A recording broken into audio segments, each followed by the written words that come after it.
What's up, and welcome to another episode of the Grindline Podcast. You're listening to episode 252. I am your host, Greg.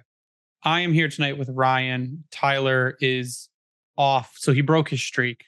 Tyler's Yeah. streak ends. I've got to all put up good like a things GIF. must come to an end. I've got to put up a GIF. It wasn't good though. I got to put up a GIF that like the days since last incident where they like take it down to 0. But Tyler is not with us today. The Red Wings are back. When you say it like that, it sounds really bad. He's not dead, guys. Tyler's not dead. Tyler is no longer with us. Yeah, well, he's not dead. He's still with the podcast. He's just not here tonight. He's with us in spirit currently, I guess. Not even because he's not even thinking about this. But the Red Wings are back from Sweden after a couple disappointing results. Not so much as like disappointing like games, because the games themselves were good. Just the results were disappointing and parts of the game were bad, like real bad. There's some news about what I guess they aren't calling a World Cup of Hockey, but is what's going to replace the World Cup of Hockey. We've got thoughts on what needs to change going forward. But Ryan, how are you tonight leading into Thanksgiving weekend? Well, for some reason, I wanted to torture myself as we started talking about this and rewatch highlights from the Ottawa game. And I'm just getting upset. So other than that, I'm pretty good. You're starting strong. That's what we're starting strong.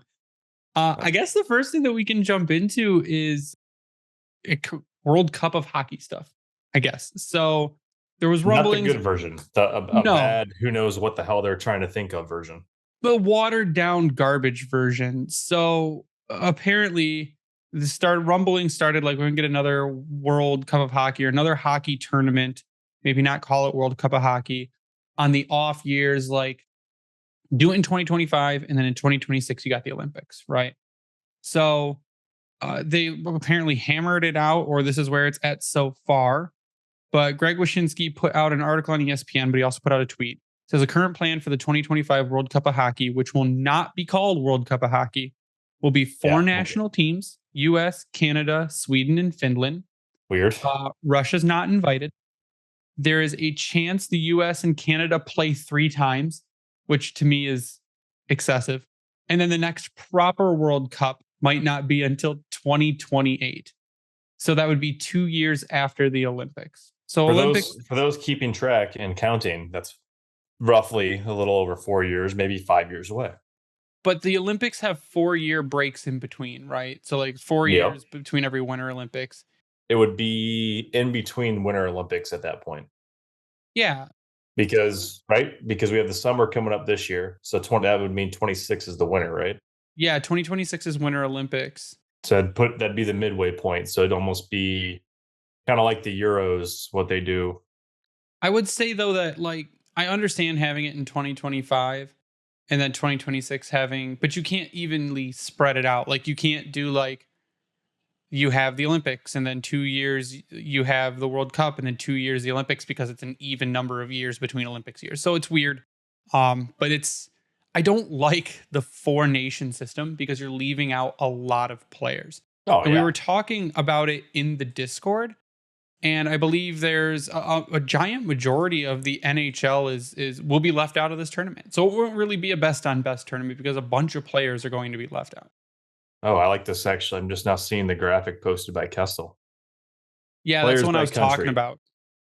Sweden. Okay, so they're going literally with the top 4 in terms of players by country, but I mean, you're leaving out the Czechs, the Swiss, Slovakia, Denmark, Germany. So what we're looking at is a pie chart, and I'll put this pie chart up for everyone to look at on YouTube if you're watching us on there. Is that recent? That is, I guess.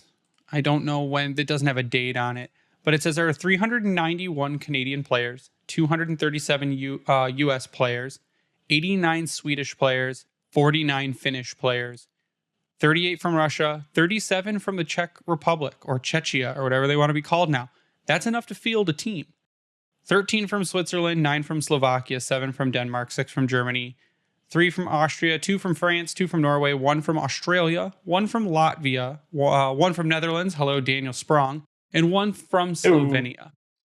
So you could make an entire team called Miscellaneous or etc. or Team Other Europe. Nations or something. Yeah. That's what they did for the actual last World Cup they did.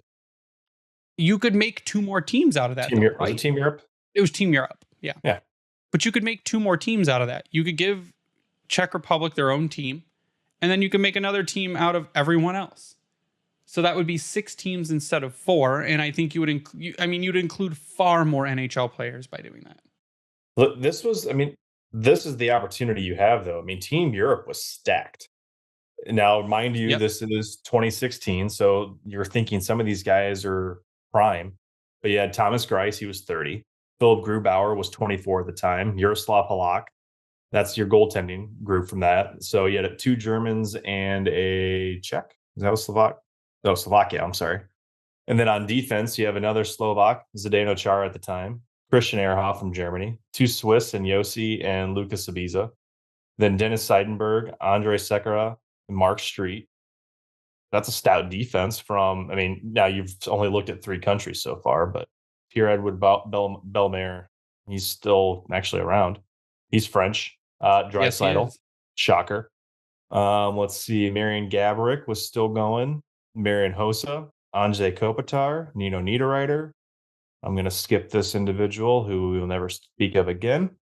Tomasz Tatar, Thomas Vanek, and Mats Zuccarello. Like that, this was a good team. Nothing like crazy, but you have superstars. And you've still got high level players that are not from the listed countries that are going to be there. Now, good for them. They get a full summer off, I guess. Mhm. But I just feel like what they're trying to do is they're watering it down too much. They're Yeah. making it too, not watering it down too much, but maybe too finely narrowing it where you're going to miss out on a bunch of players. And like, I'd love to see Mo Sider play like a national tournament like that, but he won't Yeah. be able to because he's not from one of the listed countries. So, I mean, it is what it is, and maybe they'll change some stuff afterwards, or leading up to it, or make another team or revise things. These are just getting set now, and they've got 2 years or a full year at least to kind of hammer it out and work with the players to see what they want to do. Because, I mean, if all of them can't participate, I would assume the ones, unless they have an opt out where they can say I don't want to play. Unless they have an opt out, I think they'd be pretty mad to be forced to play when others aren't because there's no team for them. I don't think there's, I mean, this isn't going to have the same flair as the Olympics. So I feel like it's going to be like the summer worlds that you see where you think that, you're going to have a Larkin and then you're like, no, I need to heal. Especially if they're going to be having this in the summer, which is that you said was going to be the case for this. Like I believe so. I didn't see a date on it. well, you can't think that for just the World Cup, they're going to do this. It's the NHL, Ryan. Would you be surprised? No, they won't even break for the freaking Olympics. Are you kidding me right now? Like they're not going to stop for some 4-team scramble. Ready, Ryan? Oh, Ready? God. The International Hockey Tournament is scheduled for February 2025. Of In the middle, 2025. actually almost toward the end of the regular season. When teams are trying to push for playoff spots. So you're going to try to do this maybe a week to 3 weeks prior to a trade deadline. Yeah. Mm-hmm. What? That's what they're apparently going to do. So in other words, it's not going to include NHLers at this point, and that's going to make a great fucking thumbs up to the owners again. Then what's the point? No one's going to give a shit about this. At least with the last World Cup of hockey, I just read through Team Europe. You had all-star talent on this roster, and it was right before preseason started. It was perfect. You got all these guys fresh, all these guys getting into it. I got to see USA and Canada down when I was living in Columbus. It was freaking awesome. And it was a great atmosphere for just a pre-tournament game. Oh, God. From what I read previously as well, I think that they said there would be no outside of the NHL players. Like Good no luck. players from the KHL or anything like that invited.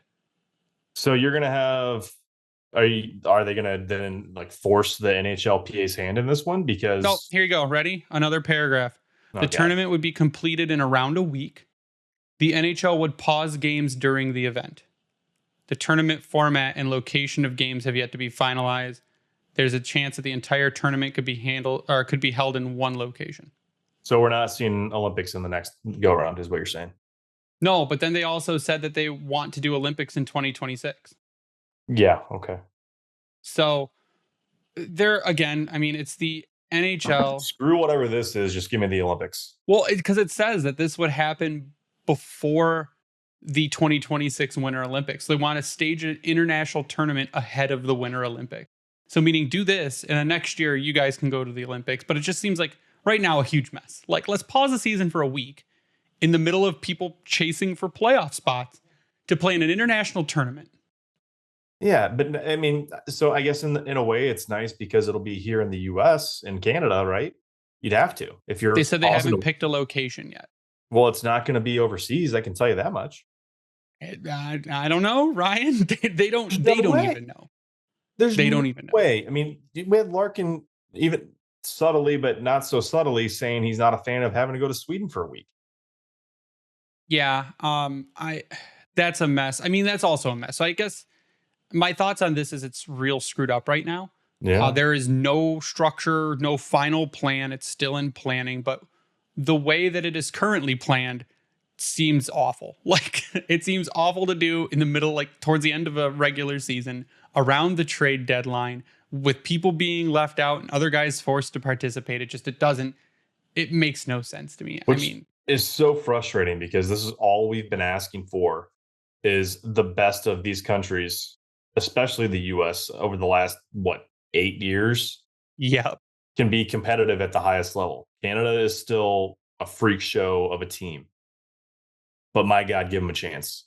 And the NHL says, here, we're going to give it to you, but you're going to hate it. You're going to hate how we give it to you. We don't want you to enjoy this. We're going to give it to you, and it's going to be so bad that we want you to never ask for it again. That's what it's going to be. The donkey punch forced in.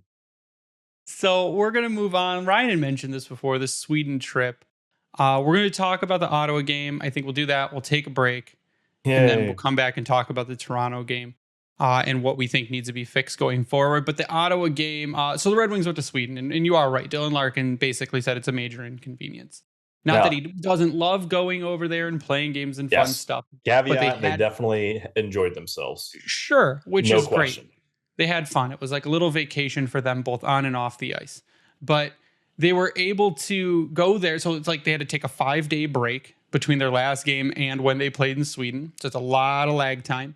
On top of the travel time. From Friday, they haven't played since Friday. They do not play again until Wednesday.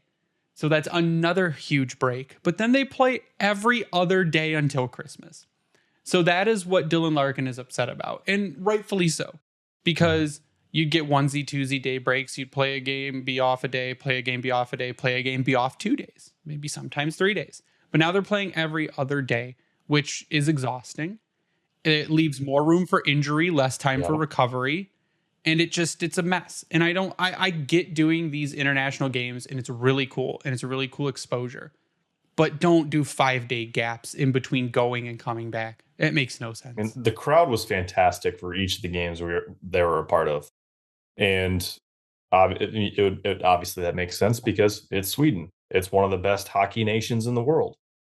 But the break, I get it, but I don't, because it sucks traveling. It takes you a couple days to adjust to the time because it was 6 hours ahead.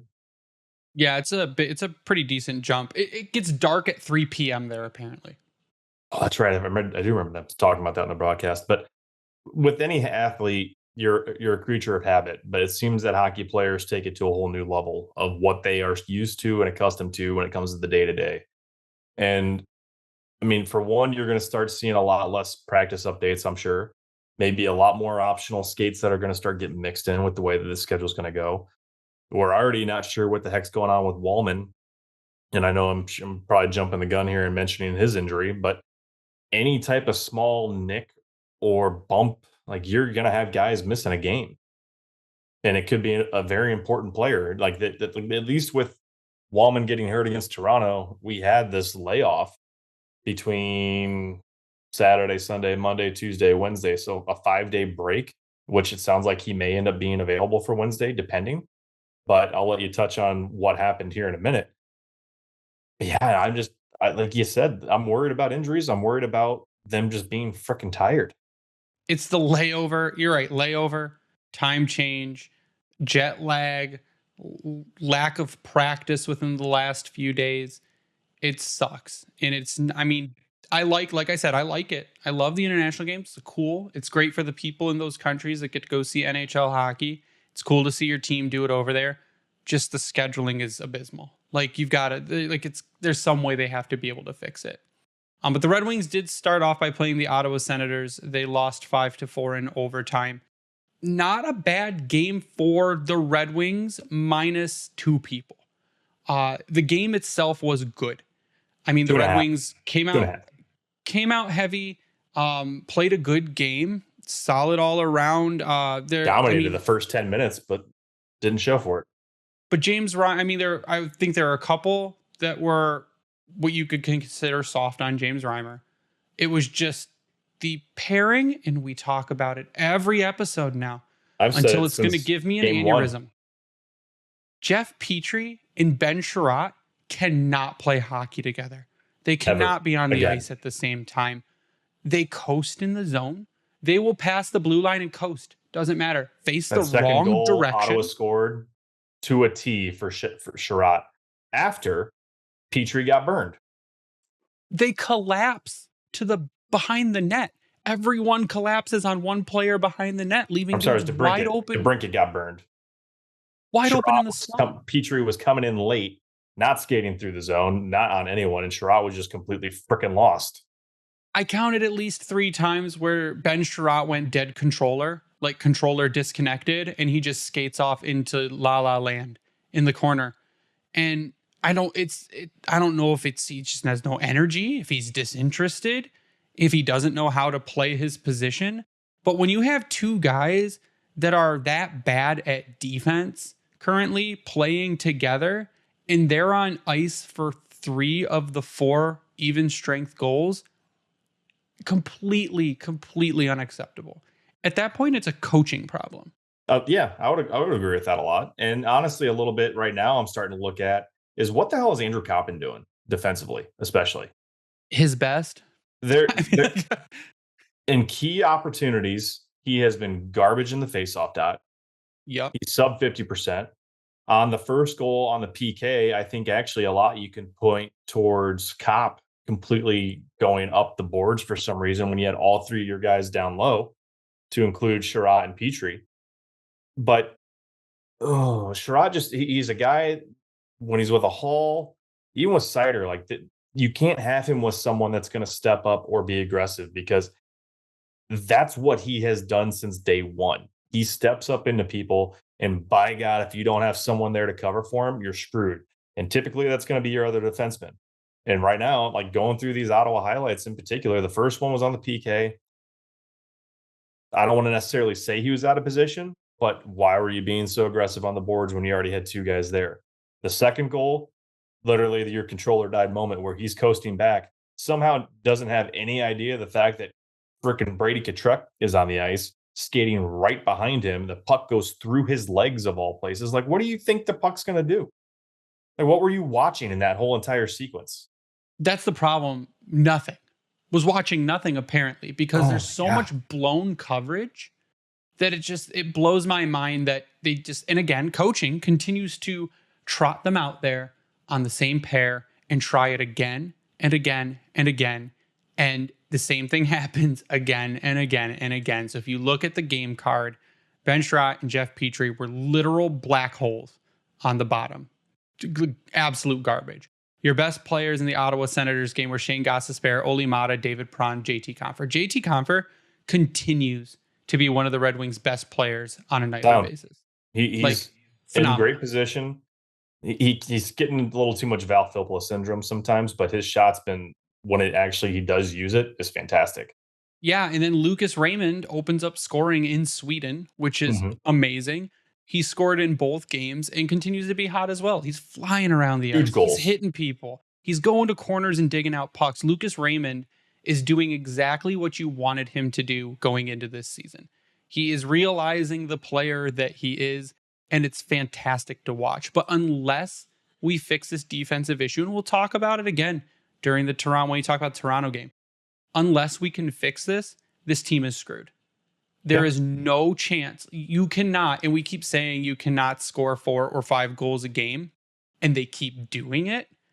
But again, no matter how much they keep doing it now, it's not sustainable. It's not sustainable to do that, especially with how bad your power play is now.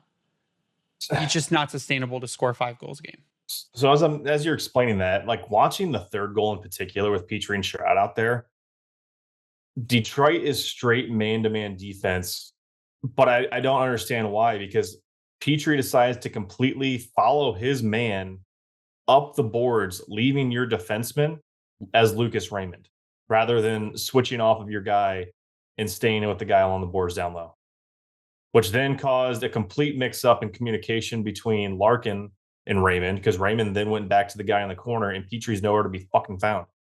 Like, is this just them not following the system, not communicating, or dementia?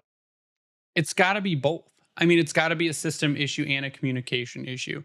Because you would think that there'd be a quick rotation right there, right? You have your guy going up, then, okay, there's Ray. Hey, take him. I'm staying down here in the slot.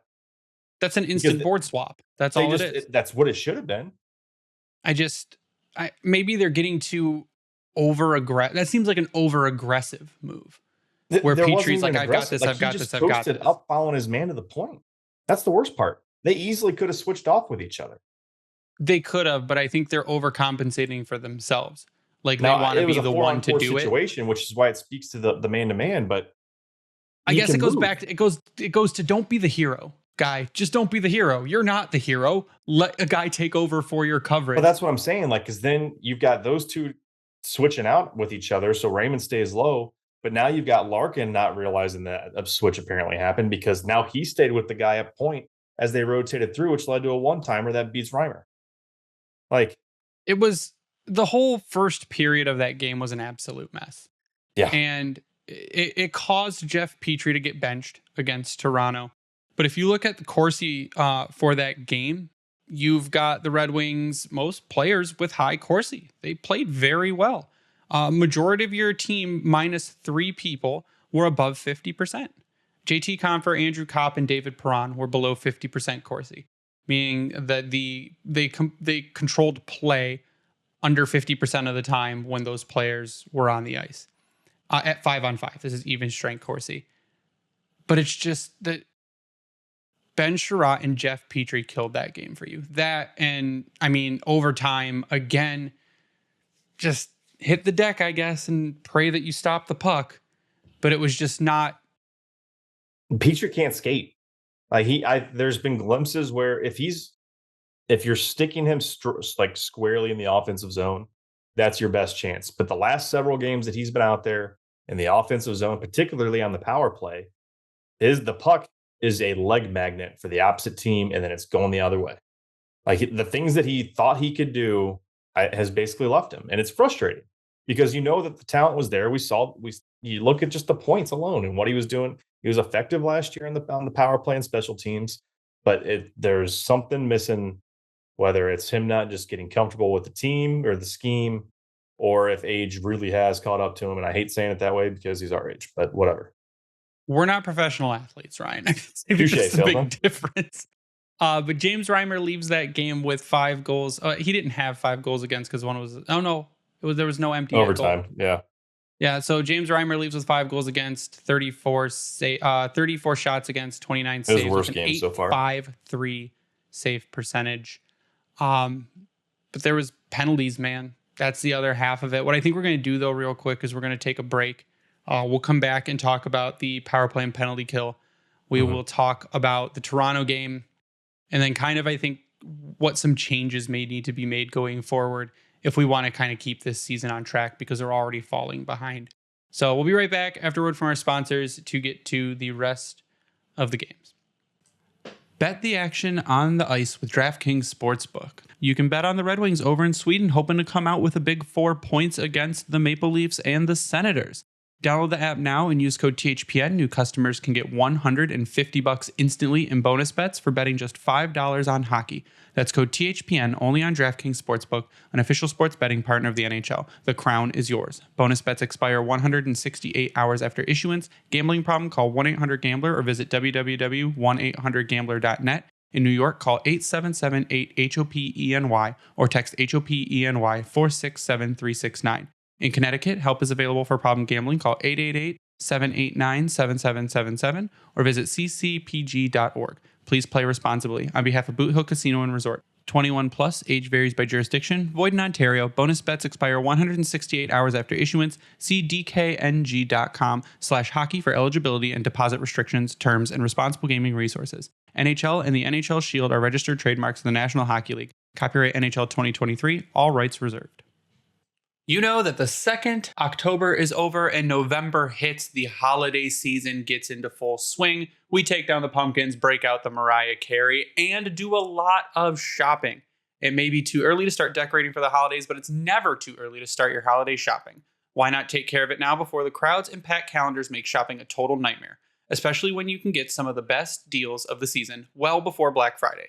You can shop Raycon products right now and save up to 50% because their early Black Friday sale is going on now. You've heard me talk about Raycon products before, how their audio products provide great sound quality and battery life, and that they're moving into the home space with things like air purifiers and water purifiers. But Raycon first made a name for themselves in the audio space with products like their everyday earbuds, known for delivering high quality and thoughtful features like 32-hour battery life and a perfect in-ear fit for all-day wear and lasting comfort. In this past year, they expanded their entire business with the introduction of Raycon Home and Raycon Power Tech. Their faucet filter ultra filters the water in your tap against chlorine and heavy metals. It's a must-have for ensuring the water you use to wash your face and brush your teeth is, actually clean. Raycon is known for delivering high quality and thoughtful features at half the price of other premium tech brands. It's no wonder their products have racked up tens of thousands of 5-star reviews. To get everyone in the holiday shopping spirit a bit early, Raycon is currently offering 20% off everything on their site with select products up to 50% off. So beat the crowds and save now. Trust me, you do not want to miss out on Raycon's early Black Friday sale. Hurry now to buyraycon.com/THPN to get 20 to 50% off site-wide. That's buyraycon.com/THPN to score up to 50% off Raycon products. buyraycon.com/THPN. And this will be a depressing and we're back because it didn't get any better. So I want to talk a little bit about penalties and power plays and just how that our power play has been bad. The penalty kill has been great. The face of the earth. The penalty kill has been great. So the Red Wings took, 6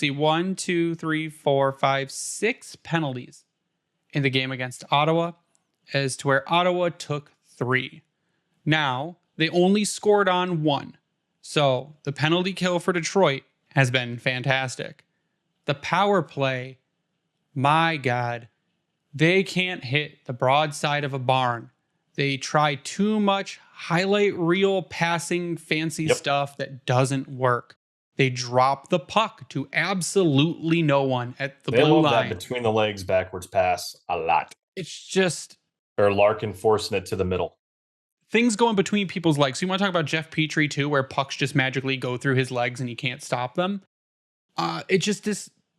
Especially on special teams, like Bob Boughner, phenomenal. I'll keep Bob Boughner for another 5 years. The penalty kill is fantastic.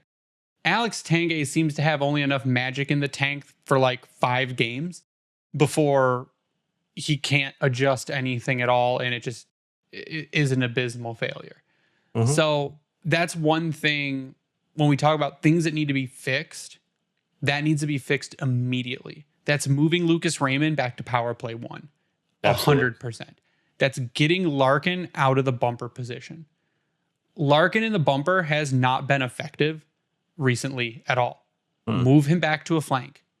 Mo Seider on PP1 I don't even quarterback. necessarily am worried about him being on a flank. If you want to use the best bumper, if you want to watch a team that runs a great bumper, watch Washington. Watch Washington.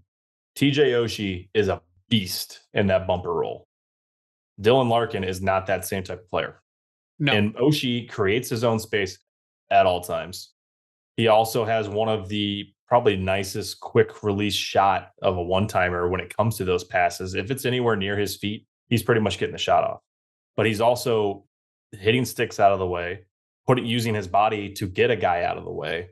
Larkin kind of just floats in between them. Not saying that what he's doing is a bad thing, but there's a way you watch certain teams do it. That's why they're so effective with it, especially the Capitals. Detroit and Larkin, at least in the bumper, is not doing it that way. Larkin, there's a difference. So the difference is Larkin tries to find ice. Someone like Oshie creates ice. There you go. That's the difference. And that's not bad. Larkin is good at finding ice. It's not, but it's not working. No. So you know who I want on Power Play 1 bumper?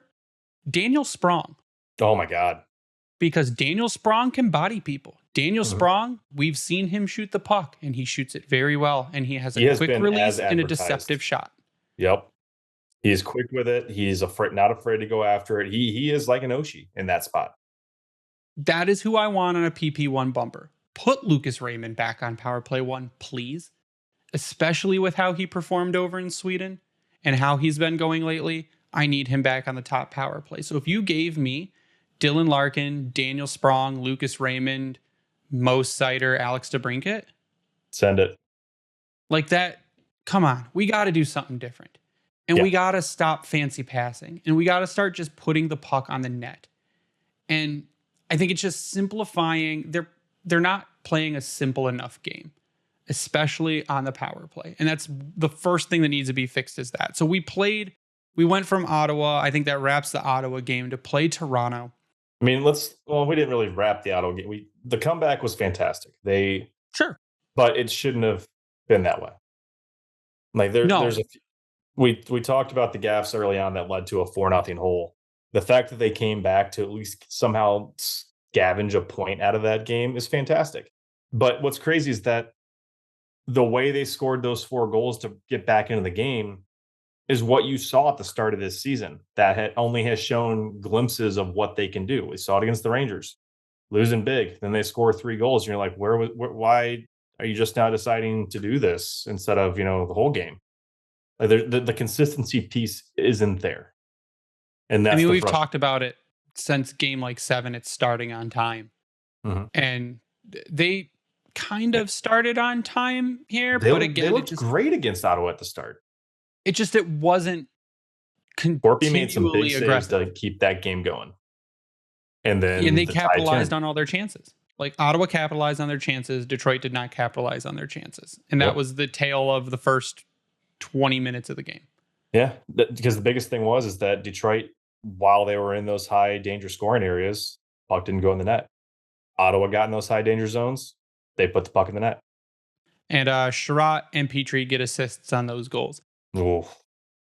Then we went on to play the Toronto Maple Leafs. And again, confusing. I thought the game was good. It was a good game. Overall, we played them hard. We matched the level, if not exceeded it in most cases, of the Toronto Maple Leafs. Real quick, what do you think of the blue helmets? I have no opinion, really. I mean, they're okay. I'm not mad about it. The blue is a weird color and compared to the rest of the blue. It's a brighter blue. I feel like if they went matte with it, I feel like it'd look really good, but apparently the NHL, I believe, is approving helmet colors that do not match jersey colors going forward. So usually it was white on white. You see the Wings always wearing their white helmets with the white jerseys, but I think they can get away with it now, though, because of the silver helmets for the Kings and like the gold helmets for the Knights. That's so now we can do weird colored helmets or whatever. But the Toronto game, I don't care about the helmet. The helmets were fine with me. I mean, it didn't bother me that much. They didn't say milk on it in big letters. So true. But it's funny, we're talking about the power play and how things are set up in Detroit. The first power play of the game, I believe it was against Toronto. Great puck movement. Larkin, he found himself in space in the slot and ripped one off the shoulder. Great little pass. Like when he's got room in that bumper slot, it can be dangerous. Like he didn't miss by much on this attempt. If ifs and buts, Ryan. The Red Wings score 0 power play goals during that game, which they're down to 20% on the year and number 16 in the league, tied with Ottawa. But we did take, let's see, 1, 2, 3, 4, another game where we took 5 penalties. Toronto took 1, 2, 3, 4, 5, 6, 7 penalties. And when you have 7 chances on the power play and you score a resounding 0 times, that's bad. That's not good. It's the opposite of good. Now, again, the penalty kill. Especially with a team that's got a worse PK than you. Yeah, but your penalty kill killed it. Like, again, they score 1 power play goal. That was the game where I said, there's no way that's I think I said twice, there's no way that's a penalty. And then I yelled at my TV about 15 other times for uncalled things. And I'm not going to blame it on that because, again, the Red Wings didn't capitalize on their chances. They controlled play most of the time. I mean, your top players during that Toronto game, Ben Sherratt was your best player. Yeah. How the fuck that happens, I don't know. Well, it's because he wasn't on Jeff Petry's flank. Like, Sherratt hasn't been, trying to use my words, terrible for the most part this season. He's been serviceable to he's been good in limited role. But like I said, when he's with someone that lets him be free and float out there, like a Justin Hall, for example, it's actually been a decent pairing. Yeah, Justin Hall had a bad game against Toronto, but Lucas Raymond, Alex DeBrincat had great games. Daniel Sprong had a great game. Dylan Larkin played well. Seider played well. Rass was a mostly positive player.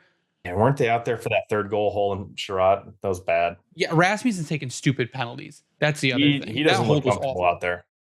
He got interfered with and was mad, so he held a jersey and got called. He hasn't seemed, I don't want to say right, but he just does not look uncomfortable on the ice at all right now. And you need him to, because that's where some of where we expected some depth scoring to come from this season was Michael Rasmussen. Depth scoring, good depth play. Defensive responsibility. Yep. Just a good overall utility player in Michael Rasmussen. And over the past stretch of 5+ games, he hasn't been that. But your worst players in this game were JT Compher, Andrew Copp, David Perron, Justin Holl, Olli Maatta, which is rare. Most nights, Justin Holl is a positive. Most nights, Olli Maatta is a positive. Perron and Copp go back and forth. Like you said earlier, Copp's been more negative than positive recently. But if you look at the Corsi, again, Red Wings are all decently positive at 5-on-5. You've got your topper, Klim Kostin, Dylan Larkin, Michael Rasmussen, Ben Sherratt, Alex DeBrincat, Lucas Raymond, Daniel Sprong. Below that is 50%. This is also where Jake Wallman gets injured. Flies collarbone first into the net, to where I cringed and said, that's not good. I think those were the words that came out of my mouth, and visibly in pain going off the ice. And I thought for sure he had a fractured and or broken collarbone. But as of today's Sam Stockton, Sam Stockton is the Hockey News. He's the Hockey News writer. He says that Jake Wallman is questionable to practice tomorrow and will at least have a chance to play on Wednesday. It sounds as though they avoided the worst case scenario, which is amazing because if you lost Jake Wallman, your team's absolutely screwed. Yeah, I'm actually very surprised by that. And I'm hopeful, but at the same time, like, now are you going to be icing a guy that's fighting through something for the sake of being out there? I don't know. Someone else who watched it said what it looked like to them was a neck strain. Basically, he hit his neck in such a way on the net that it maybe just pulled his shoulder down so that he strained his neck muscles, which, I mean, 4 or 5 days, 6 days to come back from that could be all right. You're probably still going to be pretty sore, even if you got, like, especially if you have like a deep bruise, but I don't think it's an unrealistic timetable. If he did have like a fracture or something, then you absolutely don't want him on the ice. So if they're letting him get back into stuff, then my guess would be it's not super serious. Of all the people you really can't have be missing ice time right now, it's him. Yeah, we thought it might be a way to maybe get Simon Edvinsson into the lineup because they did also waive Austin Czarnik. Austin Czarnik did clear waivers to go back to Grand Rapids. But Lalone says there will be sign there too. Yeah, Lalone says there will not be a call up unless Jake Wallman is not ready to go. Then there could possibly be a call up to replace Jake Wallman, which would have to be as soon as tomorrow, really. Yeah, in order to get someone was, an optional skate, I think, per Ansar. Yeah, that was the other thing. Today was an optional skate. Apparently, it's written into the CBA that the day after you come back from an overseas trip, the skate has to be optional. I searched the entire CBA and could not find that at all. honestly should be a mandatory skate. Tomorrow should be a mandatory skate. That entire team should be out there practicing nothing but defense and power play. So I was curious, but yeah, Petrie and Sherratt together, they've been out there for 9 goals for, 7 against. They've got a Corsi combined of 43.48%. Let's see, their expected goals against is a 7. Now here's the fun one: Jeff Petrie or Ben Sherratt and Justin Hall. They've got a 43.48 Corsi for percentage. However, they've been on the ice for 9 goals for and only 2 against. Tells you that Justin Hole's a better defender than Jeff Petrie. They're more sound which together. We knew that. Their expected goals against is only a 3.65, so it's almost double for Petrie and Sherratt together in comparison. I think what it is it's just they lose it at the most inopportune times. When Petrie and Sherratt are on the ice together, it's like their brains are so connected that they both short circuit simultaneously and they both just stop playing hockey. And it's at the worst time when a dude's just flying down ice right to the goal, like Pourtois flying down the ice, and Ben Sherratt goes bye, and he blows right past him and he scores a goal. Like it needs to stop. And I think that brings us into, other than that, Toronto ends up pulling back, winning 3-2 in regulation with like 2 seconds left or something. Or no, it was 2 seconds left in overtime when we lost Ottawa. Ottawa won. Yeah. Yeah. Toronto, we lost 3-2 in regulation when that was a very winnable game for them. They could have won that game. 2-0 entering the third, and they sat back on their heels. And against a team like Toronto with some of the top players in hockey, easily, you can't do that. And they shut them down for the most part. They did, because they were skating. They played hard until the third period, which again, they started on time. Arguably, it was scoreless through 1, right? And but they didn't look bad, all things considered. Like, both teams had their chances. Both teams played great defense, and goaltending was on point. But Detroit, God bless Alex Lyon for having his first start of the season against one of the top and hottest teams in hockey, arguably. Yeah. Like, you held your own until you pretty much got hung out to dry. We need to talk about Alex Lyon, I think. Man. Alex Lyon made timely saves. If you copied that Alex Lyon performance to the Ottawa game, you win that Ottawa game. Yeah. So Alex Lyon deserves, I think, right now to be the backup. He needs to be the consistent backup. He needs to get some starts. Give Ville Husso a week off for maternity leave, whatever you got to do. Yeah, give Alex Lyon to him and his wife. Yeah, congratulations. Come back and play better hockey. But Alex Lyon, I think that he proved right there he needs to get some starts. Rest James Reimer, play Alex Lyon. Alex Lyon should get the next start, honestly. Like against the Devils on Thursday, give Lyon the game. On Wednesday, yeah, sorry. Give Alex Lyon the game.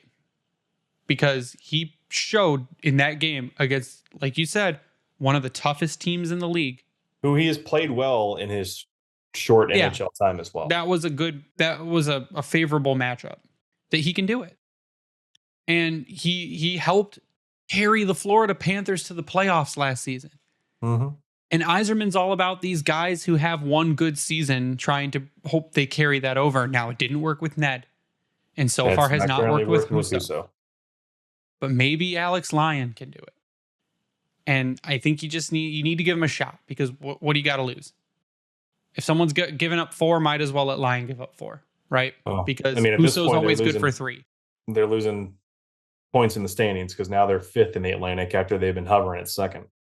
So they're now 4 points behind Florida. After the Sweden series, they're 3 points behind Toronto, 1 point behind Tampa, and they've got Boston 2 back and Ottawa 3 back.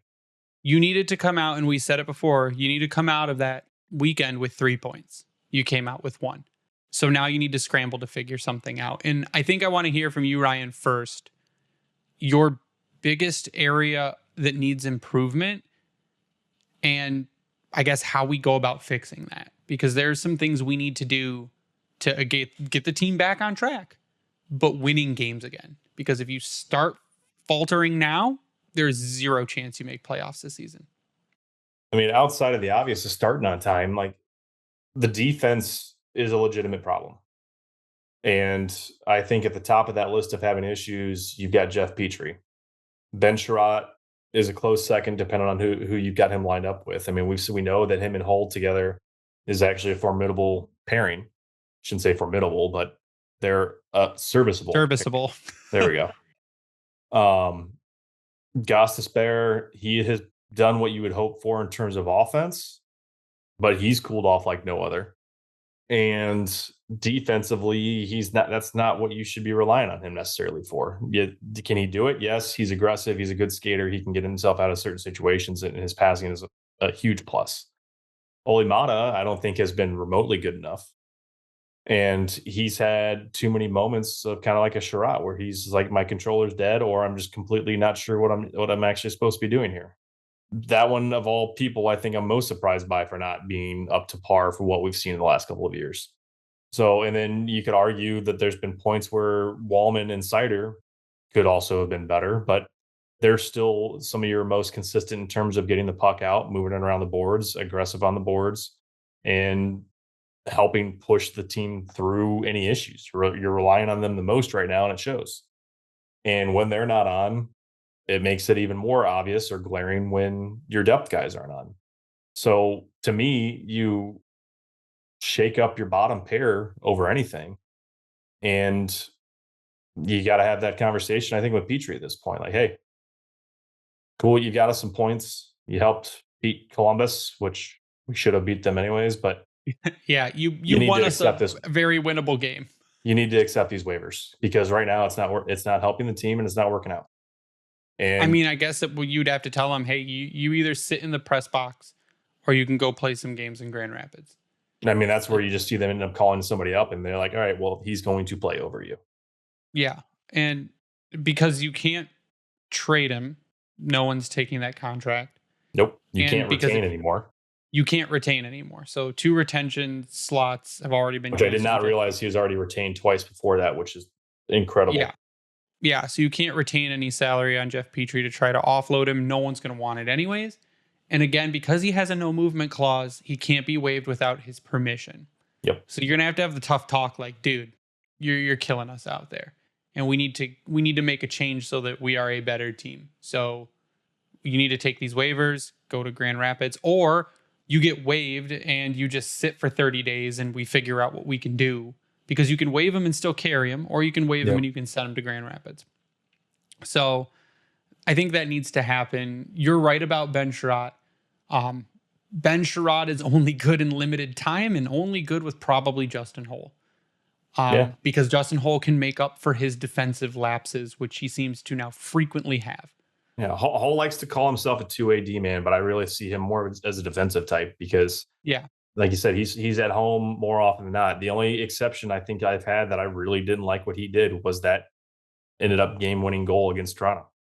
Yeah, so I would agree with your position on defense needs a change. I think there are ways we can do it from within the system. I think there are... Before this goalie debacle, I thought there were ways we could do it by making a trade of a goalie, but I don't think, unless some GM wants to take a flyer and is stupid, but I don't think that's going to happen now. But I think you can fix it from within with guys like Simon Edvinsson. Bring him in because Simon Edvinsson can learn at the NHL level by making the same amount of mistakes that Jeff Petrie has made, but at that point, it's a learning experience for him. Simon Edvinsson brings a much larger offensive upside than Jeff Petrie does. And you know what? He can make up for any gaffe offensively by skating back. Oh, sure. Yeah. He's a phenomenal skater. That's the other half of it too. He's not 35 years old. No. So I think that's the opportunity there, that you just had a big break. You need to do something to get your team back on the right track.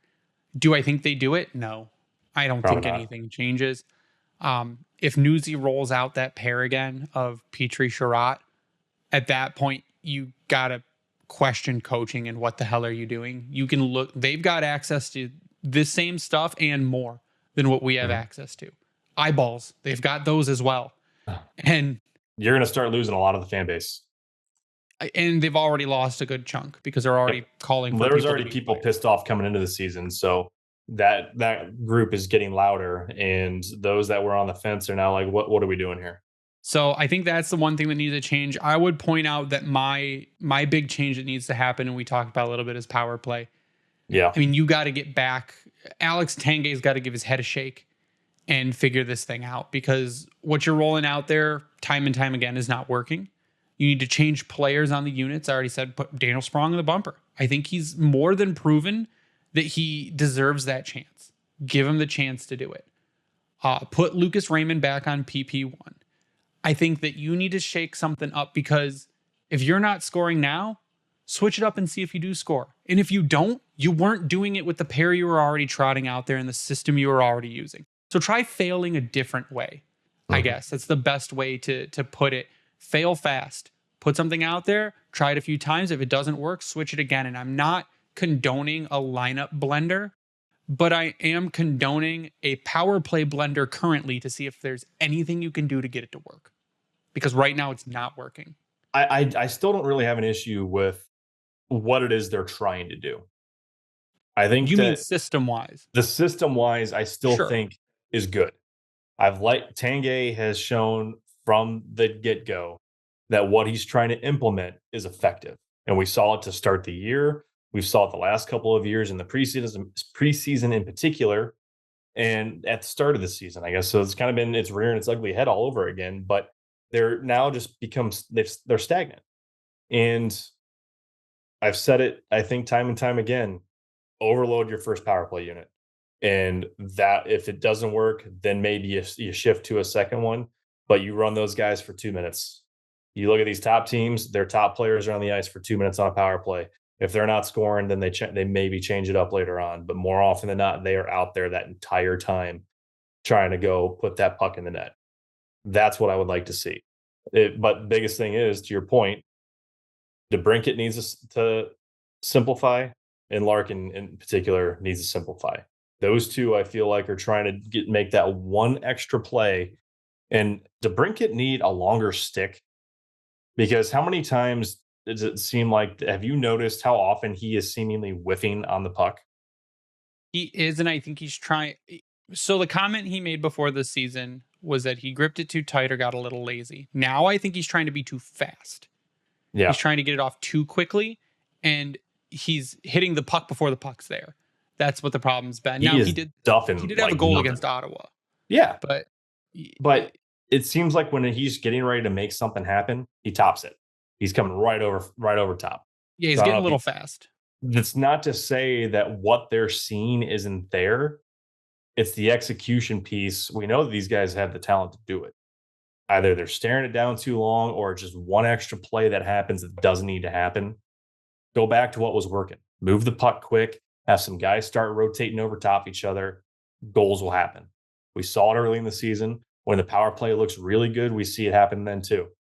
When they're moving and that puck is moving with it, this is a dangerous unit.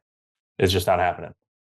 So change the personnel. See if different personnel work in the system that you're trying to work. Brown is too streaky in general right now. Like I'd be totally fine with that. Well, we play the Devils next. Not happy about that. Jack Hughes is back. Didn't he score last night too? I don't know. I didn't watch games last night. I had other stuff. Pretty sure he even scored in his return. I played games last night. That's what I did. But it's Nico Hischier is still out. They don't know when he's going to be back. Timo Meier's out. He's getting close. Timo's out. So you got, and I'm really tired of saying you got a chance, because I've said that the past 2 episodes and you have failed each time I have said that. But Friday night, you got a chance. Jack Hughes came back Friday night and did indeed have a goal. You got a chance against the Devils, and you should learn from that this past weekend. Not weekend really, because it was Thursday, Friday, but learn from these past 2 games what you need to do going forward. I hope so, because they're not learning from the other games that have looked very similar. If you don't, you're going to lose again. People are just going to keep getting pissed off. And again, we said Yzerman should not be a seller at this deadline. And if you keep sliding like this, Yzerman's a seller at the deadline, and you set yourself back again. So come out strong. Play a full keys to the game, Ryan. Play a full fucking 60 minutes. Yeah, we need to hear that from Mickey. stay out of the penalty box. Just stay out of it. Score on the power play. Those are the keys to the game. Here you go, Derek Lalone. Your key to the game, don't put Ben Sherratt and Jeff Petrie together. Jeff Petrie should sit again. Even with an injury, he should be in the lineup. You got to win this game. I think that tells you, though, that he is going to be sitting, because Lalone mentioned that if Wallman's a go, they're not calling somebody up. So they've got their 6 in place. That does not include Jeff Petrie. Fingers crossed. Sure, but we've thought that before, and he's scratched Shane Gostisbehere for having a bad game. Yeah, I know. But to that point, like, if Wallman is out, they are calling somebody up. So does that mean we get Edvinsson? Does that mean that he is going to play and it's not going to be Jeff Petrie? You would think so. Right? Yeah, I guess my other part is, let's just also hope that Dylan Larkin is like fully healthy now, because he scared us a couple times. Thought for sure he pulled his groin before the Sweden trip. Face off with Ottawa. Yeah, before the Sweden trip, you could tell he was not 100% and didn't feel great. And he's just a step off of what normal Dylan Larkin is. Still effective, but a step off from what he is when 100% healthy. So let's hope that he comes back at 100% against the Devils and that they can win this game, because, I mean, something's got to flip again, and they need to go back. They need to win 2 or 3 of the next games in order to get back in that conversation, because Thanksgiving is Boston win tonight too. Thanksgiving's this week. So we're in trouble here pretty soon. But Ryan, I want to get your final thoughts before we sign off on hopefully is one of our last depressing episodes. I don't even know what to even go into with final thoughts on this one. It's outside of, don't do what you've been doing. I mean, we kind of been hitting on the same things over and over again. You've got certain players that have been hurting your team, like the things that they're trying to do, at least on the coaching side of things. And I can't blame people that say that it is on coaching, because you see a lot of the same mistakes happening. And personnel is one way to do it. Changing what it is that you're doing is another way to do it. So I think what we've highlighted is what we can hope for in terms of no more Jeff Petrie. We see a little bit of a shakeup on the power play unit, but that would be to stack your unit, not just try to spread the wealth out, if you will, because your power play is supposed to be your best players on the ice to go get you a goal. And that means the line you highlighted earlier was what Raymond, Seider, Larkin, DeBrincat, and Daniel Sprong.